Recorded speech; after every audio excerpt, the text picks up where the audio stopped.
सभी का न्यूज 18 राजस्थान पर खबर दोपहर देख रहे हैं आप और आपके साथ मैं हूं ऋषिका। बुलेटिन की शुरुआत करेंगे इस वक्त की बड़ी खबर के साथ। नागौर से बड़ी खबर है जहां कोर्ट के बाहर सरेआम फायरिंग हुई है। पेशी पर आए गैंगस्टर संदीप शेट्टी को गोली लगी है। बता दें कि 10 से अधिक गोलियां चली है कोर्ट के बाहर और पेशी पर आए गैंगस्टर को गोली लगी है। कोर्ट के बाहर भारी भीड़ जमा हो गई। गैंगस्टर को बता दें कि कई गोलियां लगी है इस गैंगस्टर को। एसपी राममूर्ति जोशी सहित कई आला अधिकारी भी मौके पर पहुंचे हैं। नागौर में सघन नाकाबंदी कर दी गई है। सरेआम फायरिंग के बाद एक गाड़ी में बदमाश भाग निकले। बड़ी खबर इस वक्त की नागौर से आपको बता रहे हैं। यहां पेशी पर आए गैंगस्टर संदीप शेट्टी पर फायरिंग की गई। सरेआम कोर्ट के बाहर ये पूरी फायरिंग की वारदात हुई है। पेशी पर आए गैंगस्टर संदीप शेट्टी को गोली लगी है। ज्यादा जानकारी के लिए बात करेंगे सहयोगी महेंद्र से। महेंद्र, क्या कुछ जानकारी है? कोर्ट के बाहर सरेआम फायरिंग हुई है। जिला मुख्यालय के कोर्ट के बाहर ये दिन दहाड़े बहुत ही सनसनीखेज घटना हुई है। गैंगस्टर संदीप शेट्टी को कई गोलियां लगी है। यहाँ पर मौके पर एफएसएल की टीम मौजूद है और 10 से अधिक खोल पुलिस ने मौके से जब्त कर लिया है। तो इस बात से अंदाजा लगाया जा सकता है कि यह घटना कितनी गंभीर थी। जो नागौर का कलेक्ट्रेट मार्ग है, यहाँ दिन भर लोगों की आवाजाही रहती है और भारी भीड़ वाला ये इलाका है। इस भीड़ वाले इलाके में कोर्ट के ठीक बाहर संदीप शेट्टी पर ताबड़तोड़ कई गोलियां चला दी गई। संदीप शेट्टी के अलावा उसके एक साथी को भी गोली लगी है, उसे भी अस्पताल ले जाया गया है। अभी जो प्रारंभिक जानकारी है उसमें यह सामने आया है कि संदीप शेट्टी की हाल में ही जमानत हुई थी और वो पेशी पर नागौर आया था। नागौर में एक रघुवीर हत्याकांड हुआ था, उस मामले में संदीप शेट्टी की पूर्व में गिरफ्तारी हुई थी और पिछले दिनों उसकी जमानत होगी, जिसके बाद आज जब वो पेशी पर आया तो उस पर गोलियां चलाई गई। 10 से अधिक गोलियां चली है, उनमें से कई गोलियां संदीप शेट्टी को लगी है और सड़क पर खून जो है फैला हुआ है। अभी एक तरह की नाकाबंदी पुलिस ने करवा दी है ताकि बदमाशों को डिटेन किया जा सके। संदीप शेट्टी के अलावा एक और युवक को गोली लगने की जानकारी की पुष्टि हो चुकी है, वो संदीप शेट्टी का साथी ही बताया जा रहा है।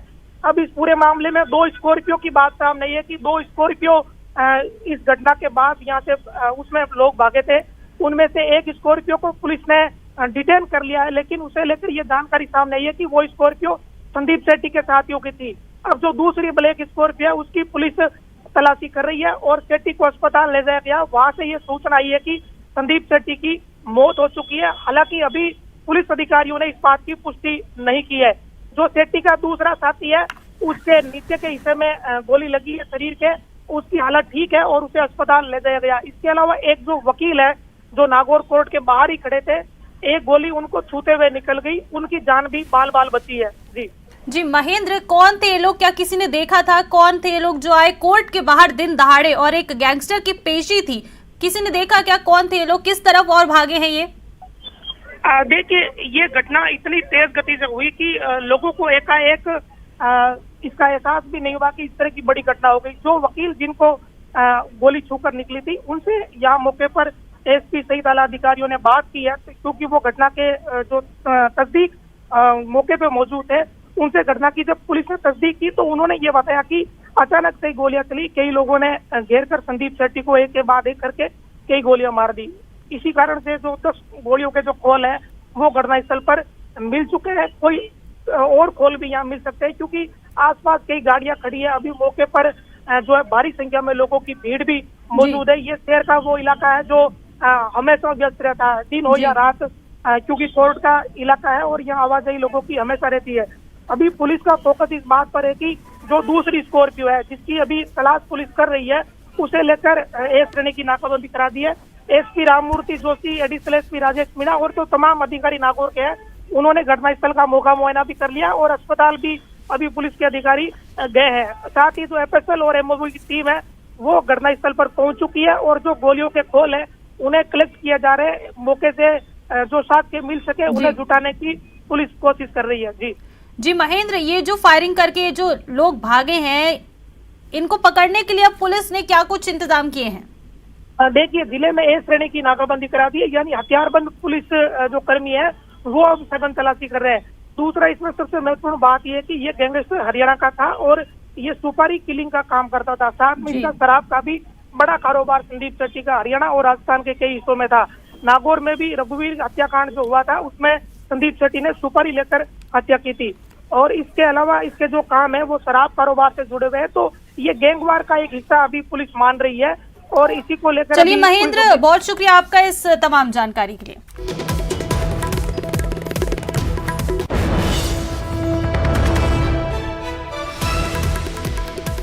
चलिए बढ़ते आगे, खबरों का सिलसिला शुरू करते हैं। उत्तर प्रदेश से खबर है, यहां आज से शुरू हुए मॉनसून सत्र को लेकर सड़क पर सियासत का नजारा देखने को मिला है। मुख्य विपक्षी पार्टी समाजवादी पार्टी कानून व्यवस्था, महंगाई जैसे मुद्दों पर सरकार को घेरने के लिए पैदल मार्च पर निकली है। लेकिन लखनऊ में भारी संख्या में मौजूद सुरक्षा कर्मियों ने जब उन्हें विधानसभा की तरफ बढ़ने से रोका तो समाजवादी पार्टी के सभी विधायक, नेता और कार्यकर्ता वहीं सड़क पर बैठ गए। पार्टी के मुखिया अखिलेश यादव के नेतृत्व में सभी विधायक और एमएलसी पार्टी दफ्तर से विधान भवन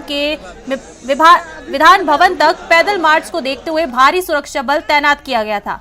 पुलिस द्वारा मार्च रोके जाने के बाद अखिलेश यादव अपने विधायकों के साथ सड़क पर धरने पर बैठ गए और वहीं पर डमी सदन चलाने लगे। सड़क पर ही श्रद्धांजलि सभा का आयोजन भी किया गया।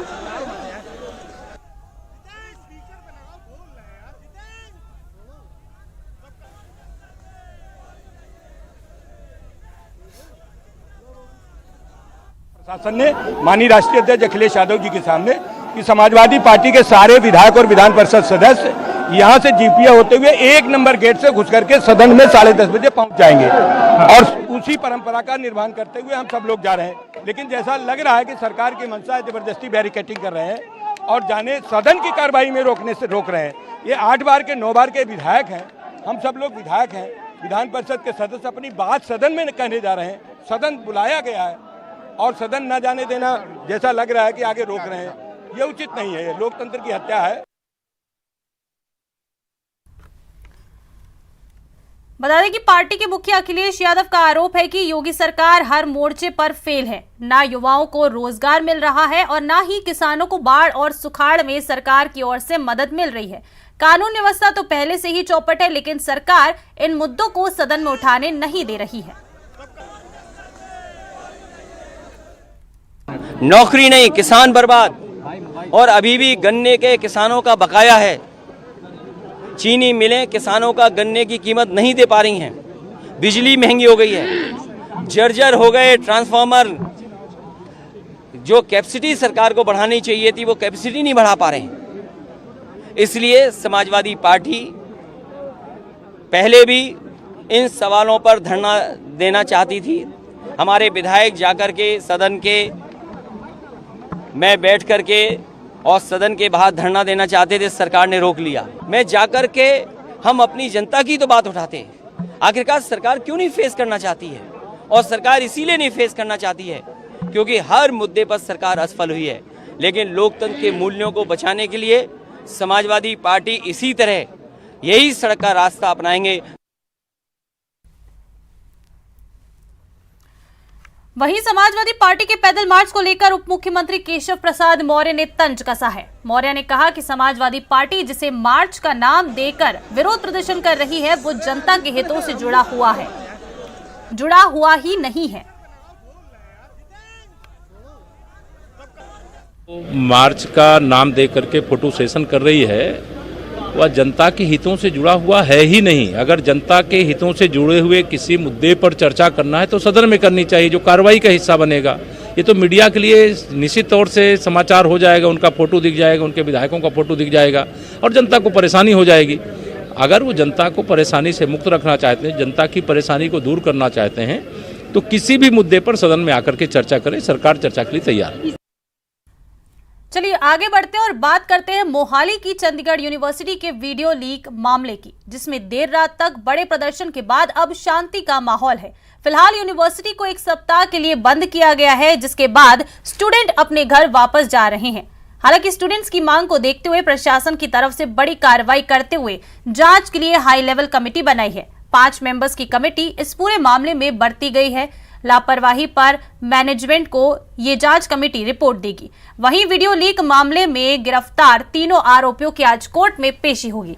इस केस में मुख्य आरोपी हॉस्टल में रहने वाली लड़की के साथ ही पुलिस ने 2 युवकों को हिमाचल प्रदेश से गिरफ्तार किया है।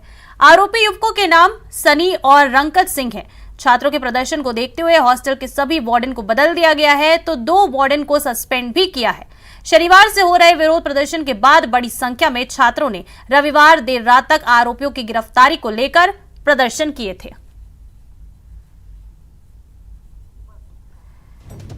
तो चलिए आपको बताते हैं कि अब तक इस केस में क्या कुछ हुआ है। सबसे पहले शुक्रवार दोपहर को 3 बजे 5 लड़कियों ने चंडीगढ़ यूनिवर्सिटी हॉस्टल वार्डन से शिकायत की थी कि एक छात्रा ने उनकी वीडियो बनाई है।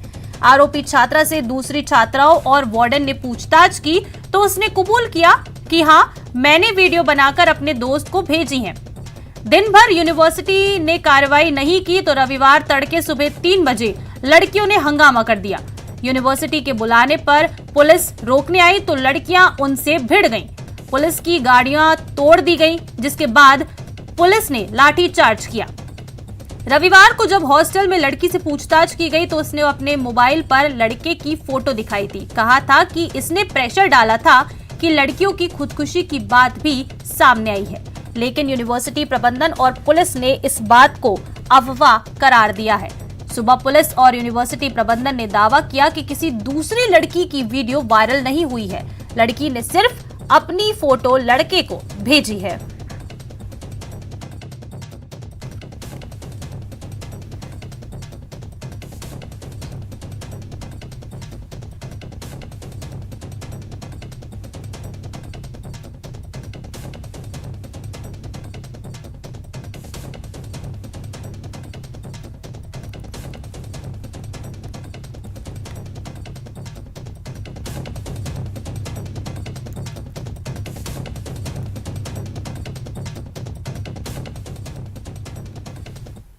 चाहते हैं कि चीज़ें क्लियर हो शीशे की तरह।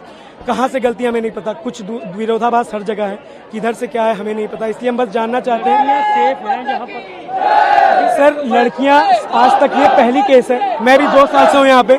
केस क्या है अभी हम जानना चाह रहे हैं, हमें भी नहीं पता कि हमारी बहनों के साथ ये गलत हो रहा है। हम चाहते हैं बस सच्चाई है सामने। Police has made 3 arrests in the case, including that of a student and 2 others from Himachal Pradesh. Certain electronic devices have been seized. I would like to thank DGP Himachal Pradesh and the Himachal Police for extending all cooperation to Punjab Police in making the arrests late yesterday. And CM Punjab ਦੇ ਆਦੇਸ਼ਾਂ ਤੋਂ ਬਾਅਦ ਇਸ ਦਾ high level probe order ਹੋਇਆ ਹੈਗਾ। We have constituted a 3-member all women special investigation team which will conduct the investigation under the supervision of Gurpreet Deo, senior IPS officer. Chandigarh university का जो मसला है बेहद गंभीर मसला है, संवेदनशील मसला है। पंजाब सरकार पीड़ित स्टूडेंट्स के साथ, उनकी फैमिलीज के साथ चट्टान की तरह खड़ी है। हमने मैजिस्ट्रियल इंक्वायरी से लेकर पुलिस की FIR तक दर्ज कराई है। फॉरेंसिक इन्वेस्टिगेशन से लेकर अक्यूज्ड के अरेस्ट तक सब कुछ हुआ है। यहाँ तक कि कुछ लोग शिमला, हिमाचल प्रदेश में भी मौजूद थे जो इस प्रकरण से जुड़े हुए थे, उनको भी गिरफ्तार किया गया है। जितने भी हॉस्टल रूम्स या जहां पर शक था कि कैमराज इंस्टॉल्ड हैं एक्सेट्रा, वहां पे भी पंजाब पुलिस ने दौरा कर पूरी जांच करी। हमारी सीनियर पुलिस अधिकारी, फीमेल पुलिस अधिकारी जितनी भी हैं वो सब मौके पे मौजूद हैं। स्टूडेंट से लगातार संवाद चल रहा है, स्थिति सामान्य हो गई है। और इतना मैं बस आप सबको विश्वास दिलाना चाहता हूं कि सख्त कार्रवाई होगी, किसी भी दोषी को बख्शा नहीं जाएगा। वो ठीक है, जांच किया है, लेकिन पहले सवाल ये है कि इतने हज़ारों की तादाद में जो स्टूडेंट्स सड़कों पर उतरे हैं, इसका मतलब उनके अंदर एक बहुत वल्नरेबिलिटी का एक चिंता है, क्योंकि उनकी एक्सपीरियंस क्या है सोशल मीडिया से, ये साइबर क्राइम से, ये बहुत लड़कियों को स्टॉकिंग का, गलत वीडियो का, मॉर्फिंग वीडियो का, अब पूरा हिंदुस्तान में, केवल चंडीगढ़ में नहीं, यंग विमेन को इस तरह टारगेट किया जा रहा है। पंजाब के पूर्व मुख्यमंत्री कैप्टन अमरिंदर सिंह आज बीजेपी में शामिल हो सकते हैं। कैप्टन ने आज दिल्ली में बीजेपी अध्यक्ष जेपी नड्डा से भी मुलाकात की है। कैप्टन अपनी पार्टी पंजाब लोक कांग्रेस का विलय भी बीजेपी में करेंगे। इससे पूर्व कैप्टन के कई साथी बीजेपी ज्वाइन कर चुके हैं। बीजेपी पंजाब में पार्टी के पुनर्गठन की तैयारी में है, क्योंकि वर्तमान बीजेपी प्रदेश प्रधान अश्विनी शर्मा का कार्यकाल खत्म होने वाला है। ऐसे में पंजाब लोक कांग्रेस का बीजेपी में विलय होने के बाद पार्टी नेतृत्व कैप्टन और उनके करीबियों को पंजाब में अहम जिम्मेदारियां दे सकती है। वर्तमान विधानसभा में बीजेपी के सिर्फ 2 विधायक हैं। कैप्टन अमरिंदर सिंह ने पिछले साल नवजोत सिद्धू के मुद्दे पर कांग्रेस हाईकमान के साथ हुए टकराव के बाद पंजाब के सीएम पद से इस्तीफा देने के साथ ही कांग्रेस पार्टी छोड़ दी थी।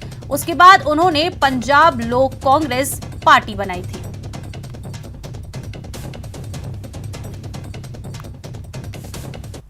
और 200 करोड़ रुपए के मनी लॉन्ड्रिंग केस में दिल्ली पुलिस की इकोनॉमिक ऑफेंस विंग आज फिर से एक्ट्रेस जैकलीन फर्नांडिस से पूछताछ करेगी। ईओडब्ल्यू की जॉइंट कमिश्नर छाया शर्मा और स्पेशल कमिश्नर रविंद्र यादव की अगुवाई में 6 अफसरों की टीम एक्ट्रेस से सवाल पूछेगी। इससे पहले इस केस में जैकलीन के साथ ही नौरा फतेही से भी पूछताछ की गई थी। ईओडब्ल्यू ने 14 सितंबर को जैकलीन से 8 घंटे की पूछताछ की थी। इस दौरान करीब जैकलीन से 100 सवाल पूछे गए थे। 14 सितंबर को हुई पूछताछ में ठग सुकेश की सहयोगी पिंकी ईरानी को भी बुलाया गया था। कई मौकों पर दोनों के जवाब मेल नहीं खाए। जैकलीन भी कई सवालों के जवाब ठीक से नहीं दे सकी। हालांकि जैकलीन ने सुकेश के साथ रिलेशन की बात मानी थी। उसने बताया था कि उन्होंने सुकेश से करोड़ों के रुपए गिफ्ट लिए थे। सुकेश ने उसे डायमंड रिंग देकर प्रपोज किया था। इस रिंग में जे और एस लेटर बना हुआ था।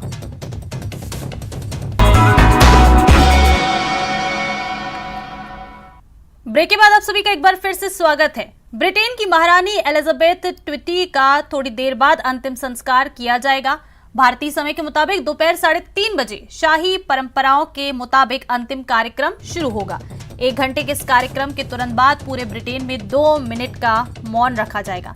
आपको बता दें कि महारानी एलिजाबेथ द्वितीय का 96 साल की उम्र में 8 सितंबर को निधन हो गया था और उनका पार्थिव शरीर अंतिम दर्शन के लिए 11 सितंबर से वेस्टमिनिस्टर हॉल में रखा गया था। यहां से वेस्टमिनिस्टर एबे तक उनकी अंतिम यात्रा निकलेगी। इस दौरान मिलिट्री परेड होगी। ब्रिटेन के नए राजा यानी किंग चार्ल्स उनके ताबूत के पीछे चलेंगे।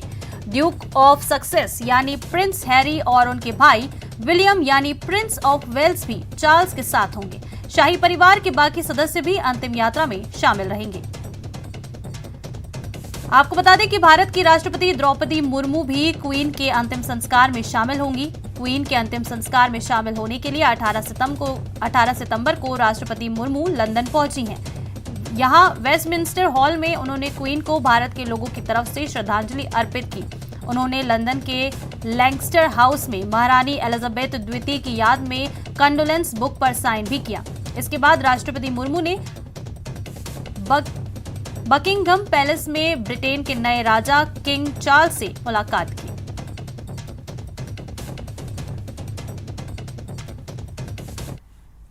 और चलिए अब आपको दिखाते हैं कि महारानी को ब्रिटेन के लोग कैसे श्रद्धांजलि दे रहे हैं। अपने आखिरी सफर पर रवाना महारानी के दर्शन के लिए लोगों की भीड़ उमड़ रही है। लंदन के वेस्टमिंस्टर हॉल में महारानी के पार्थिव शरीर को 4 दिन के लिए रखा गया ताकि उनका अंतिम दर्शन लोग आराम से कर सकें और आखिरी बार दर्शन कर सकें। ये रिपोर्ट देखिए।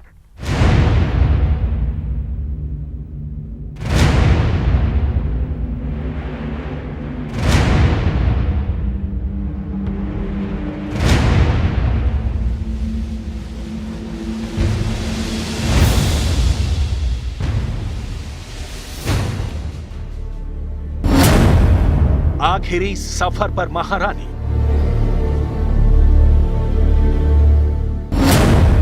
अंतिम दर्शन को उमड़ी भीड़।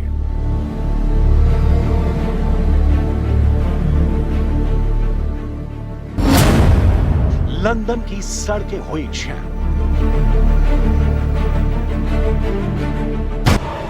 An enormous operation building that's been many years in the planning. By Monday we'll have over 10,000 officers deployed. The core of that is Metropolitan Police officers, but we've got help from every force across the country and indeed from some forces further afield. Many of the officers will be visible, but there's all sorts of specialists behind the scenes supporting that.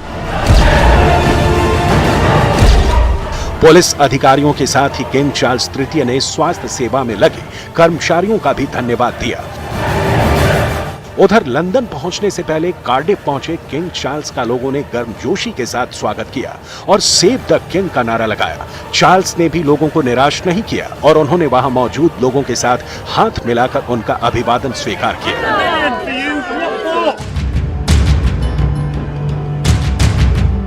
London में महारानी के अंतिम संस्कार की सभी तैयारी करीब करीब पूरी हो गई है।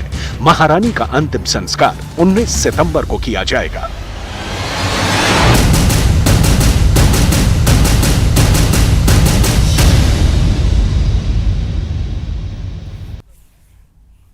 चलिए, इस बुलेटिन में फिलहाल इतना ही। नमस्कार।